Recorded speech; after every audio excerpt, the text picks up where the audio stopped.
दोस्तों, स्वागत है आपका मेरे चैनल एजुकेशन आश्रम में। आइए तो दोस्तों, आप सब कैसे हैं? उम्मीद करती हूँ अच्छे होंगे, स्वस्थ होंगे। चलिए, आज का जो टॉपिक है हमारा वो है हिंदी में अनेक शब्दों के लिए एक शब्द। ठीक है दोस्तों, अनेक शब्दों के लिए एक शब्द।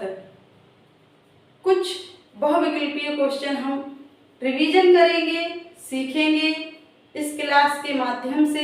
ठीक है दोस्तों, ऐसे क्वेश्चन मैं यहाँ पर ऐसे क्वेश्चन लेकर आई हूँ जो हर एग्जाम में पूछे गए हैं और पूछे जाते हैं। ठीक है दोस्तों, सीखेंगे हमारे साथ, रिवीजन करेंगे जिससे हमें एग्जाम में कोई दिक्कत ना हो। ठीक है दोस्तों, चलिए आज का हमारा जो टॉपिक है हिंदी में अनेक शब्दों के लिए एक शब्द, मॉक प्रश्नों को हम देखेंगे। ठीक है, क्वेश्चन पहला है जो कठिनाई से मिलता है, जो कठिनाई से मिलता है के लिए एक शब्द। ठीक है दोस्तों, जो कठिनाई से मिलता है के लिए एक शब्द। ऑप्शन ए दुर्गम, ऑप्शन बी दुर्लभ, ऑप्शन सी अगम, ऑप्शन डी सुलभ। दोस्तों, जो कठिनाई से मिलता है, ऑप्शन ए दुर्गम, क्या हो सकता है दोस्तों? ऑप्शन बी दुर्लभ, बताएंगे हमारे सभी साथी। ऑप्शन सी अगम, ऑप्शन डी सुलभ। दोस्तों, इसमें ऑप्शन कौन सा सही होगा ये हमारे साथी बताएंगे। ठीक है, ऑप्शन बी सही होगा दोस्तों। जो कठिनाई से मिलता है उसे हम क्या कहते हैं? दुर्लभ कहते हैं। क्या कहते हैं दोस्तों? दुर्लभ कहते हैं। जो कठिनाई से मिलता है उसे हम कहते हैं दुर्लभ। ऑप्शन बी करेक्ट आंसर है हमारा। अगला क्वेश्चन देखेंगे, क्वेश्चन 2, धरती और आकाश के बीच का स्थान अभिव्यक्ति के लिए एक उपयुक्त शब्द कौन सा है? 4 ऑप्शन दिए हैं। धरती और आकाश के बीच, धरती और आकाश के बीच का स्थान अभिव्यक्ति के लिए एक उपयुक्त शब्द कौन सा है? तो दोस्तों, ऑप्शन ए स्वर्ग, ऑप्शन बी प्रकृति, ऑप्शन सी नर्क, ऑप्शन डी अंतरिक्ष। दोस्तों, जो धरती और आकाश के बीच का स्थान होता है वो हमारे सभी साथियों को अधिकतर मालूम है। कौन सा है? ऑप्शन डी अंतरिक्ष। क्या कहलाता है दोस्तों? अंतरिक्ष कहलाता है। जो धरती और आकाश के बीच का स्थान होता है वो हमारा अंतरिक्ष कहलाता है। तो इसमें दोस्तों ऑप्शन डी करेक्ट आंसर है। ठीक है, सभी साथी हमारे देखेंगे और सभी साथी हमारे रिवीजन करेंगे और इस क्लास के माध्यम से ही हम सीखते जाएंगे, हमें किताब से ना पढ़ना पड़े। ठीक है दोस्तों, चलिए ऑप्शन क्वेश्चन 3 की तरफ देखते हैं। जानने की। ठीक है दोस्तों, क्या है? जानने की इच्छा रखने वाला, जानने की इच्छा रखने वाला के लिए एक शब्द कौन सा है? जानने की इच्छा रखने वाला के लिए एक शब्द कौन सा है? ऑप्शन 4 दिए हुए हैं, देखेंगे। ऑप्शन ए तत्पर, ऑप्शन बी जिज्ञासु, ऑप्शन सी उत्साही, ऑप्शन डी जिज्ञासा। ठीक है दोस्तों, तत्पर ऑप्शन ए नहीं होगा दोस्तों, बताएंगे सभी साथी हमारे। ऑप्शन बी करेक्ट आंसर इसमें होगा, ऑप्शन बी जिज्ञासु। उत्साही नहीं होता है दोस्तों और जिज्ञासा भी नहीं होता है। ठीक है, जानने की जो इच्छा रखता है दोस्तों वो क्या कहलाता है? वो कहलाता है जिज्ञासु। ठीक है, क्या कहलाता है? जिज्ञासु। तो हमारा इस क्वेश्चन में ऑप्शन बी सही आंसर होगा। ठीक है, ऑप्शन बी सही आंसर है, जिज्ञासु। दोस्तों आप लोग लाइक किया करें, सब्सक्राइब किया करें, चैनल को सब्सक्राइब जरूर किया करो। दोस्तों आप लोगों के लिए मैं इतनी मेहनत करती हूँ और आप लोगों की परीक्षाओं के लिए भी ये क्लास बहुत ही इम्पोर्टेंट होने वाली है। चलिए दोस्तों, क्वेश्चन है 4। क्वेश्चन 4 की तरफ हम देखेंगे, जिसका मूल्य आंका ना जा सके। जिसका मूल्य, एक शब्द इसका जिसका मूल्य आंका ना जा सके के लिए एक शब्द कौन सा होगा? ठीक है, ऑप्शन ए मूल्य रहित, ऑप्शन बी अमूल्य, ऑप्शन सी परमूल्य, ऑप्शन डी अतिमूल्य। ठीक है दोस्तों, ऑप्शन ए मूल्य रहित, ऑप्शन बी अमूल्य नहीं। कौन सा इसमें है सभी साथी हमारे बताएंगे। अमूल्य रहित नहीं है, पर मूल्य नहीं कहते हैं, अति मूल्य भी नहीं कहते हैं। जिसका मूल्य आंका ना जा सके, सभी साथी हमारे जानते हैं इस बात को। जिसका मूल्य आंका ना जा सके उसके लिए एक शब्द है अमूल्य। ठीक है दोस्तों, उसके लिए क्या है? एक शब्द है अमूल्य। दोस्तों ध्यान से पढ़ेंगे और ध्यान से सीखेंगे, जिससे कि हमें रटना नहीं है। कोई भी क्वेश्चन, कोई सपोज करो कोई भी क्वेश्चन हमने रट लिया कि इसका ये है, नहीं दोस्तों, हमें समझना है। जिसका मूल्य आंका ना जा सके तो उसके लिए क्या कहेंगे, क्या शब्द होगा? ठीक है दोस्तों, तो उसके लिए होगा अमूल्य। सही, ऑप्शन बी करेक्ट आंसर है हमारा, अमूल्य। ठीक है दोस्तों, आगे और क्वेश्चन, अगले क्वेश्चन की तरफ देखेंगे।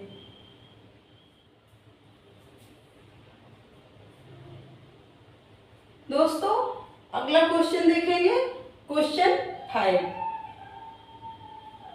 क्वेश्चन 5 की ओर चलते हैं। क्वेश्चन 5 क्या कह रहा है? जो कानून के विरुद्ध हो। क्वेश्चन 5 में जो कानून के विरुद्ध हो, क्वेश्चन 5 में क्या है? जो कानून के विरुद्ध हो के लिए एक शब्द कौन सा है?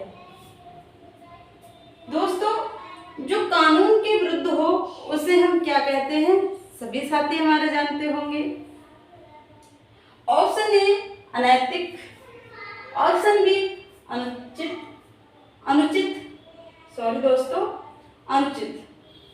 ऑप्शन सी अवैध, ऑप्शन डी अधार्मिक। ऑप्शन डी है अधार्मिक। जो कानून के विरुद्ध हो के लिए एक शब्द जो है दोस्तों वो कौन सा होगा? अनैतिक नहीं होगा, अनैतिक नहीं होगा, ऑप्शन बी अनुचित नहीं होगा, ऑप्शन सी करेक्ट आंसर होगा दोस्तों, डी नहीं होगा। हमारा जो आंसर होगा वो अवैध होगा। जो कानून के विरुद्ध हो, मतलब जो कानून के विरुद्ध हो, जो कानून के विरुद्ध हो उसे हम एक शब्द क्या देंगे? अवैध। ठीक है दोस्तों, अवैध। ऑप्शन हमारा सी सही होगा, ऑप्शन सी सही है। ध्यान से सीखेंगे दोस्त। क्वेश्चन 6 की तरफ चलते हैं। क्वेश्चन 6 में क्या कह रहे हैं? क्वेश्चन 6 की तरफ चलते हैं।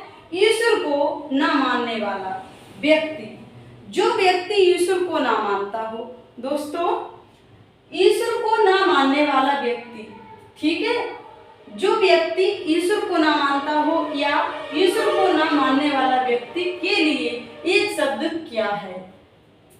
सनात, ऑप्शन ए सनात, ऑप्शन बी आस्तिक, ऑप्शन सी पंडित, ऑप्शन डी नास्तिक। दोस्तों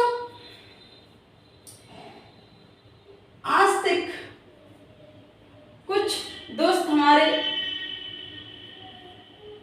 सनात भी बोलते होंगे, कुछ दोस्त हमारे आस्तिक भी कहते होंगे, लेकिन इसमें ऑप्शन डी सही होगा, ईश्वर को ना मानने वाला। ठीक है, ईश्वर को ना मानने वाला व्यक्ति जो होता है दोस्तों, वो कौन होता है? वो शब्द है नास्तिक, वो शब्द है नास्तिक। ऑप्शन डी हमारा राइट आंसर होगा। ठीक है दोस्तों, आप लोगों को क्लास अच्छी लग रही होगी दोस्तों, अच्छे से सीखेंगे और यह क्लास इतनी इम्पोर्टेंट है कि आप लोगों की परीक्षा के लिए बहुत ही उपयोगी है। ठीक है दोस्तों, क्वेश्चन जो दोस्त हमारे नए हैं, जो साथी हमारे नए हैं, वो हमारे चैनल को सब्सक्राइब कर लें, जिससे कि एजुकेशन से रिलेटेड सभी वीडियो हम लाते रहेंगे इसी प्रकार से, और सभी साथी हमारे देखेंगे, सीखेंगे, रिवीजन करेंगे, जिससे परीक्षा में कोई प्रॉब्लम ना हो। ठीक है दोस्तों, चलिए अगला क्वेश्चन है हमारा 8। क्वेश्चन 8, इनमें से ये शब्द पार्थिव। अब मैं आपको एक पार्थिव शब्द है। अब दोस्त हमारे कंफ्यूज हो जाते हैं कि इसमें शब्द दे रखा है और इसमें वाक्य। ठीक है, इसमें शब्द, जितने क्वेश्चन हम अभी पढ़ के आए हैं, ये सभी क्वेश्चन क्या है कि वाक्य दे रखा है, ऊपर वाक्य दे रखा है और हमसे शब्द पूछ लिया है। अब क्या है, क्वेश्चन 8 में क्या है कि एक शब्द दे दिया है और हमें वाक्य बताना है। दोस्तों, एग्जाम में अधिकतर ऐसे क्वेश्चन पूछे जाते हैं और दोस्त हमारे कंफ्यूज होते हैं, लेकिन हमें कंफ्यूज नहीं होना है, हमें शब्दों को भी समझना है और वाक्यों को भी समझना है। ठीक है दोस्तों, कुछ क्वेश्चन ऐसे भी मिलते हैं एग्जाम में देखने के लिए कि एक शब्द दे रखा है, जैसे हमने यहाँ पे ले लिया, एक शब्द दे रखा है, इस शब्द का हमें वाक्य बताना है कि इसमें वाक्य कौन सा सही है, इसमें वाक्य कौन सा सही है। और जो हमने ये क्वेश्चन पढ़े, जो 7 क्वेश्चन इस तरीके से, जैसे एक पूरा वाक्य दे रखा है और इसमें हमें क्या करना है, सॉरी दोस्तों, क्वेश्चन हम 7 की तरफ चलेंगे, 6 हो गया था। ठीक है, क्वेश्चन 7 जो हमारा है, तो ये क्वेश्चन जो है, इसमें पूरा वाक्य दे रखा है और इसमें एक शब्द दे रखा है। ठीक है दोस्तों, तो हमें क्या करना होता है, हमें ऐसे जो वाक्य दिए होते हैं, इनमें से एक शब्द पूछ लेता है, शब्द सही करना होता है, और इसमें एक शब्द दिया होता है, इसमें हमें एक वाक्य सही करना होता है। तो दोस्तों, क्वेश्चन हमारा 7 है, ऐसा फूल जो पूरा खिला ना हो, ऐसा फूल जो पूरा खिला ना हो, इसके लिए एक उपयुक्त शब्द क्या है? दोस्तों, साथियों, ऐसा फूल जो पूरा खिला ना हो, उसके लिए हम क्या कहेंगे? उसके लिए मुकुल कहेंगे या अधखिला कहेंगे या कमल कहेंगे या पुष्प कहेंगे? कुछ साथी हमारे क्या करेंगे, कुछ साथी हमारे अधखिला कर देंगे। ऑप्शन गलत हो जाता है, क्योंकि ऐसा फूल जो पूरा ना खिला हो, ये कह रहा है, वाक्य ये कह रहा है कि ऐसा फूल जो पूरा खिला ना हो। तो कुछ साथी हमारे क्या करेंगे, अधखिला करके ऑप्शन को टिक कर देंगे, अधखिला नहीं। ऐसा क्वेश्चन दोस्तों गलत हो जाता है।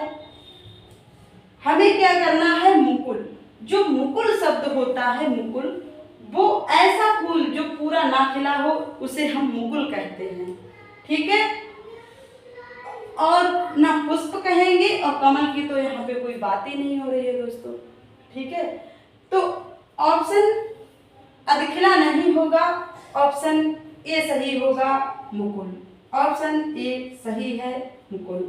ठीक है दोस्तों, समझ में आ रहा है? समझ में आ रहा है तो ध्यान से पढ़ते रहेंगे दोस्त, सीखते रहेंगे। चलिए अब हम शब्द की तरफ चलते हैं। कुछ अभी हमने समझाया है आपको कि कुछ शब्द दे रखे होते हैं।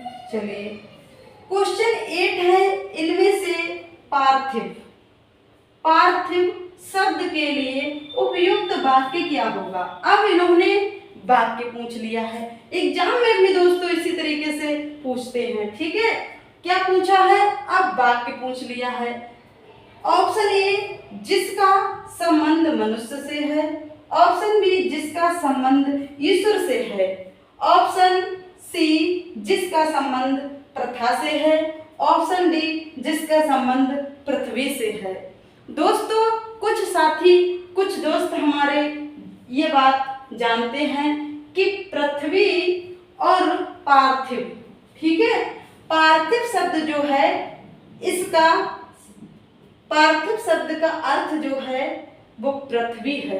ठीक है दोस्तों, तो ना ही ऑप्शन हमारा ये होगा जिसका संबंध मनुष्य से है, ये तो बिल्कुल नहीं है। जिसका संबंध प्रथा से है, यह भी दोस्तों नहीं है। ऑप्शन बी है जिसका संबंध ईश्वर से है, ईश्वर की तो यहाँ पे कोई बात ही नहीं है, पार्थिव शब्द है दोस्तों। पार्थिव शब्द जिसका संबंध पृथ्वी से है। ऑप्शन डी हमारा करेक्ट आंसर, राइट आंसर होगा दोस्तों। ठीक है, क्या है, ऑप्शन डी हमारा सही है, जिसका संबंध पृथ्वी से है। ध्यान रखेंगे दोस्तों, अच्छे से याद करेंगे। और दोस्तों हमारी वीडियो लाइक जरूर करें, सब्सक्राइब करें। जो दोस्त हमारे नए हैं चैनल को सब्सक्राइब करें। ठीक है, अगले क्वेश्चन देखेंगे, चलते हैं अगले क्वेश्चन की तरफ।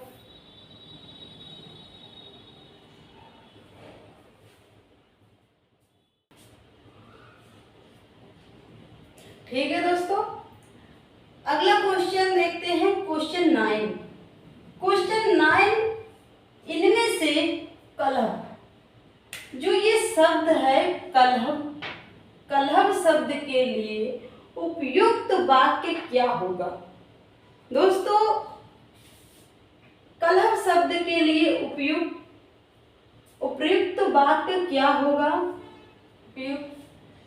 ऑप्शन ए भैंस का बच्चा, ऑप्शन बी कुत्ते का बच्चा, ऑप्शन सी मुर्गी का बच्चा, ऑप्शन डी हाथी का बच्चा।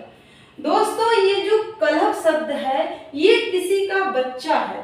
ठीक है, अब हमारे साथी बताएंगे कि इसमें कौन सा सही है। इसमें जो शब्द का आंसर है वो कौन सा, इस क्वेश्चन का आंसर है वो कौन सा सही है। दोस्तों भैंस का बच्चा नहीं है, कुत्ते का भी बच्चा नहीं है, मुर्गी का भी बच्चा नहीं है, क्योंकि मुर्गी के बच्चे को चूजा कहते हैं।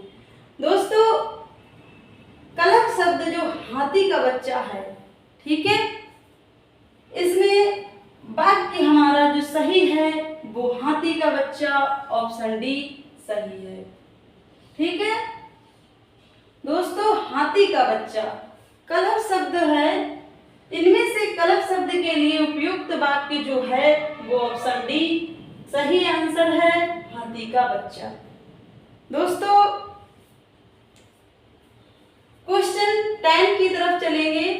अल्पहारी, अल्पहारी ये शब्द है अल्पहारी।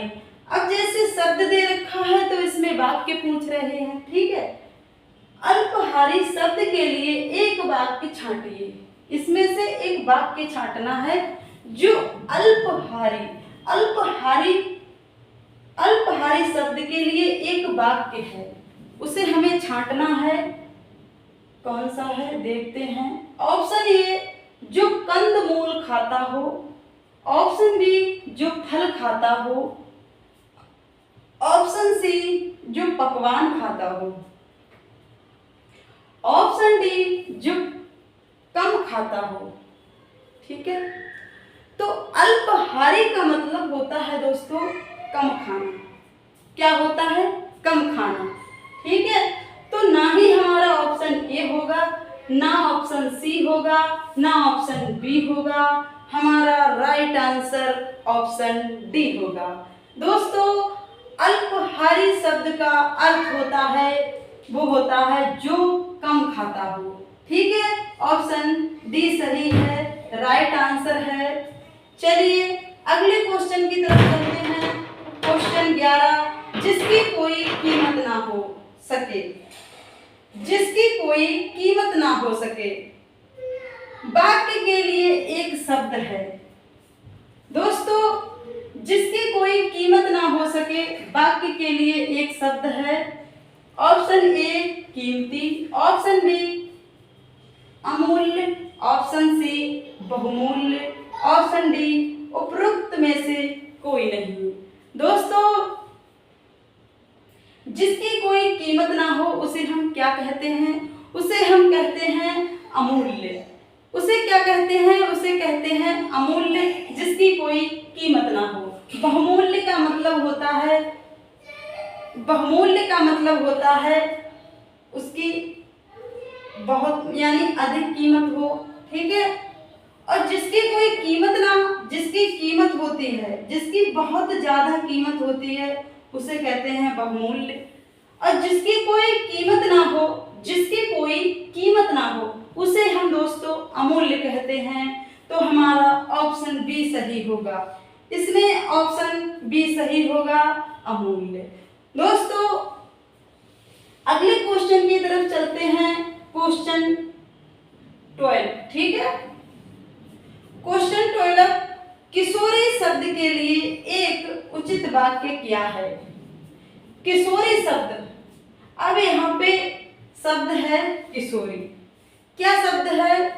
किशोरी शब्द है किशोरी। किशोरी शब्द के लिए एक उचित वाक्य क्या है?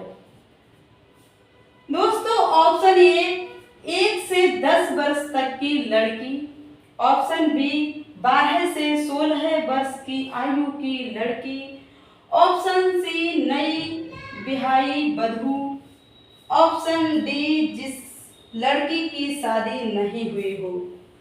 दोस्तों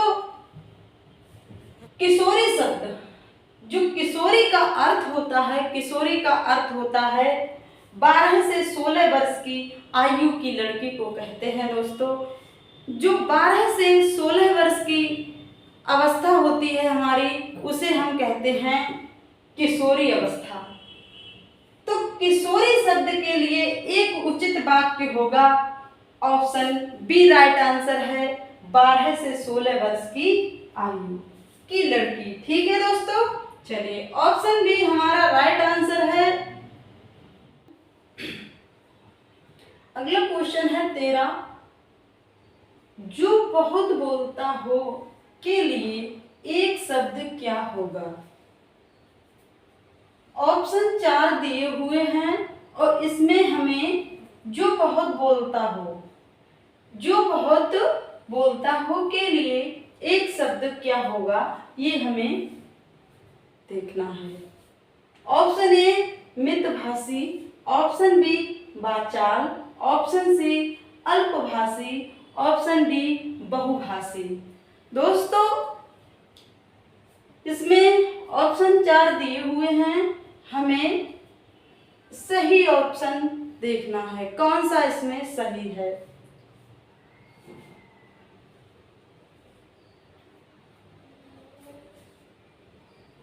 ऑप्शन इसमें हमें ऑप्शन बी सही है। इसका जो बहुत बोलता हो इसे हम वाचाल कहते हैं। जो बहुत बोलता हो उसे हम क्या कहते हैं? वाचाल। ठीक है दोस्तों, उसे वाचाल कहते हैं।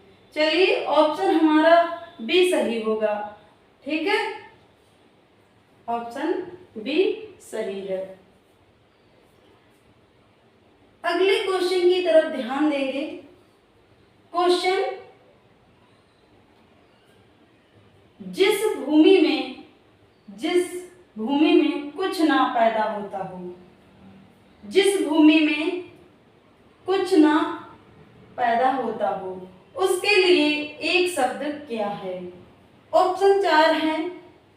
ऑप्शन ए उर्वर, ऑप्शन बी बंजर, ऑप्शन सी निर्जन, ऑप्शन डी निर्जर। दोस्तों ऑप्शन इसमें से कौन सा सही होगा? चलिए देखते हैं। जिस भूमि में कुछ पैदा ना होता हो उसे हम बंजर कहते हैं। क्या कहते हैं दोस्तों? उसे हम बंजर कहते हैं। जिस जमीन या भूमि में कुछ पैदा ना होता हो उसे हम क्या कहते हैं? बंजर कहते हैं। ठीक है, तो हमारा ऑप्शन बी सही होगा। बी राइट आंसर है, बंजर। अगले क्वेश्चन की तरफ ध्यान देंगे दोस्तों। अगला क्वेश्चन की तरफ ध्यान देंगे। जिसका कोई आकार ना हो, जिसका कोई आकार ना हो के लिए एक शब्द क्या है? ऑप्शन ए कलाकार, ऑप्शन बी साकार, ऑप्शन सी बेकार, ऑप्शन डी निराकार।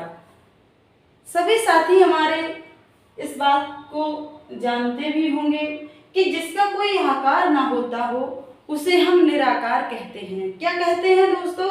उसे हम निराकार कहते हैं। कलाकार तो नहीं कहेंगे, साकार भी नहीं कहेंगे, बेकार भी नहीं होगा। जिसका कोई आकार नहीं होता है उसे हम निराकार कहते हैं। क्या कहते हैं दोस्तों? निराकार कहते हैं। तो ऑप्शन डी हमारा राइट आंसर होगा। ठीक है दोस्तों, अगले क्वेश्चन को ध्यान से देखेंगे। झगड़ा लगाने वाला मनुष्य के लिए एक शब्द क्या है? झगड़ा लगाने वाला मनुष्य के लिए एक शब्द क्या है? ऑप्शन 4 दिए हुए हैं, इसमें से हमें एक सही करना है। कौन सा सही होगा? ठीक है, option A Jaichand, option B Shakun, option C Vibhishan, option D Narad. दोस्तों इसमें जो ऑप्शन डी सही होगा कि झगड़ा लगाने वाला जो मनुष्य होता है उसे हम नारद कहते हैं। क्या कहते हैं दोस्तों? नारद कहते हैं। ठीक है, ध्यान रखेंगे ऐसे क्वेश्चन एग्जाम में आ जाएं तो आप सही करके आएंगे दोस्तों। ठीक है, चलिए इसमें ऑप्शन डी सही है, नारद। झगड़ा लगाने वाला मनुष्य क्या कहलाता है? नारद कहलाता है। उसके लिए हम एक शब्द क्या देंगे? नारद। ठीक है, चलिए अगले क्वेश्चन की तरफ ध्यान देते हैं। क्वेश्चन 17, जल में रहने वाला प्राणी के लिए एक शब्द क्या है? जो जल में प्राणी रहते हैं दोस्तों, जल में जो प्राणी रहते हैं उनके लिए एक शब्द क्या है? ऑप्शन 4 दिए हुए हैं, देखेंगे क्या है। ठीक है, चलिए क्वेश्चन ए जलज, क्वेश्चन बी जलनिधि, ऑप्शन सी है जलचर, ऑप्शन डी जलधर। दोस्तों ऑप्शन ए जो है वो जलज, ऑप्शन बी जलनिधि, ऑप्शन सी जलचर, ऑप्शन डी जलधर। दोस्तों इसमें जो ऑप्शन जलज है ये तो नहीं होगा, बी जलनिधि ये भी नहीं है, जलधर ये भी नहीं है। जो जल में रहने वाले प्राणी होते हैं उनके लिए हम एक शब्द क्या देंगे दोस्तों? वो होगा जलचर। ठीक है, ऑप्शन सी सही करेक्ट आंसर है। है जलचर। ठीक है, अगले कुछ और क्वेश्चन की तरफ देखेंगे।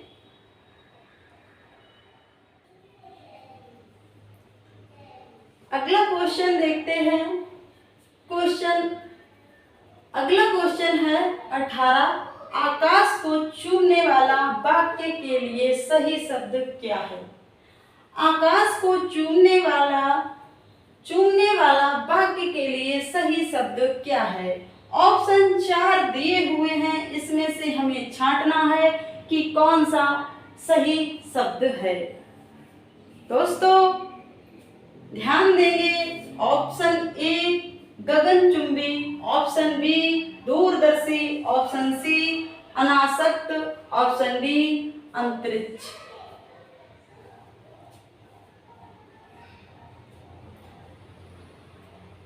इसमें से कौन सा सही शब्द है? आकाश को चूमने वाला, दूरदर्शी नहीं है, अनासक्त नहीं है, अंतरिक्ष नहीं है।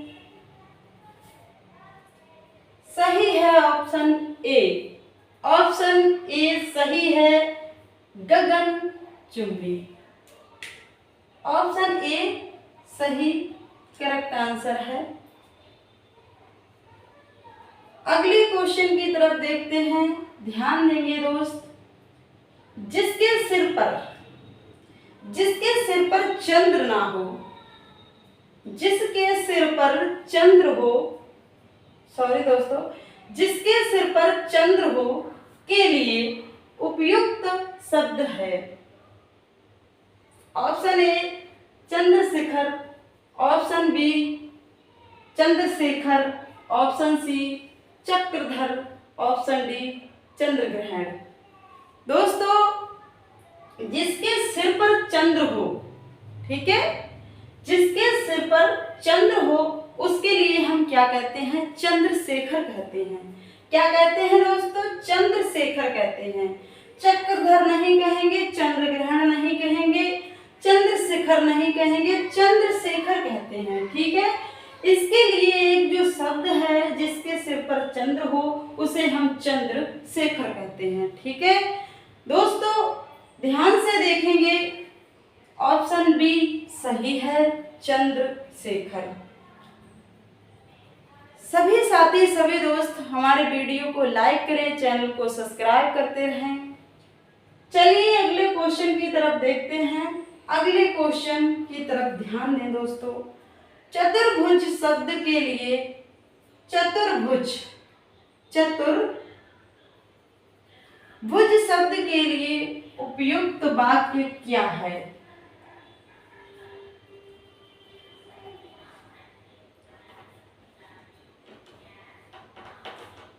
ठीक है दोस्तों, ये यहाँ पे गलत है, ऐसे होगा भुज। ठीक है, गलत है, इसमें यहाँ पे पाई लगी। अब सही हो गया। चतुर्भुज, ये जो शब्द है चतुर्भुज शब्द के लिए उपयुक्त वाक्य क्या है? जो उपयुक्त वाक्य है वो क्या है? ऑप्शन 4 दिए हुए हैं, इसमें से हमें कौन सा सही है? ठीक है, ऑप्शन ए जिसकी 4 भुजाएं हों, जिसकी 4 भुजाएं हों। ऑप्शन बी है जिसके 4 आनन हैं। ऑप्शन सी की तरफ देखेंगे। ऑप्शन सी 4 युगों का समूह। ऑप्शन डी 4 वर्णों का समूह। बताएंगे सभी साथी हमारे कौन सा इसमें राइट आंसर होगा? चतुर्भुज शब्द के लिए कौन सा शब्द सही होगा? 4 ऑप्शन दिए हैं, इसमें से कौन सा सही होगा? तो दोस्तों इसमें ऑप्शन ए सही है, जिसकी 4 भुजाएं हों। ठीक है, जिसकी 4 भुजाएं हो उसे हम चतुर्भुज कहते हैं। ठीक है, चलिए ध्यान से सीखेंगे, पढ़ेंगे दोस्तों। यह ऐसे क्वेश्चन मैं यहाँ पे लेकर आई हूँ जो हर एग्जाम में पूछे गए हैं और पूछे जाते हैं। ध्यान से सीखेंगे दोस्तों। यह क्लास आपके लिए बहुत ही इम्पोर्टेंट होने वाली है। चलिए अगला क्वेश्चन देखते हैं। अगले क्वेश्चन की तरफ ध्यान देंगे दोस्तों, जिसके पार ना देखा जा सके। ठीक है, अब यहाँ पे एक वाक्य दे रखा है, ये तो शब्द था और यहाँ पे एक वाक्य दे रखा है, जिसके पार ना देखा जा सके। इसमें हमें एक शब्द सही करना होगा। देखेंगे हमारे साथी, जिसके पार ना देखा जा सके के लिए एक शब्द क्या है?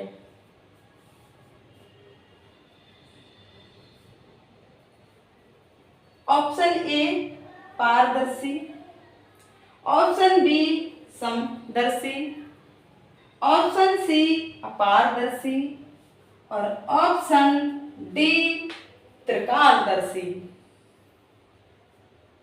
सभी दोस्त, सभी साथी बताएंगे कि इसमें कौन सा शब्द सही होगा। जिसके पार ना देखा जा सके, तो इसमें ऑप्शन हमारा सी सही होगा, अपारदर्शी। जिसके पार हम देख नहीं सकते हैं या देखा ना जा सके दोस्तों, तो उसे हम अपारदर्शी कहते हैं। क्या कहते हैं? अपारदर्शी कहते हैं। ठीक है, ऑप्शन सी हमारा राइट आंसर होगा। ठीक है दोस्तों, आप लोगों को मेरी वीडियो पसंद आई होगी, लाइक करें, चैनल को सब्सक्राइब करें। आज की क्लास हम यहीं पे समाप्त करते हैं। मिलते हैं नेक्स्ट वीडियो में नए टॉपिक के साथ। तब तक के लिए जय हिंद, जय भारत।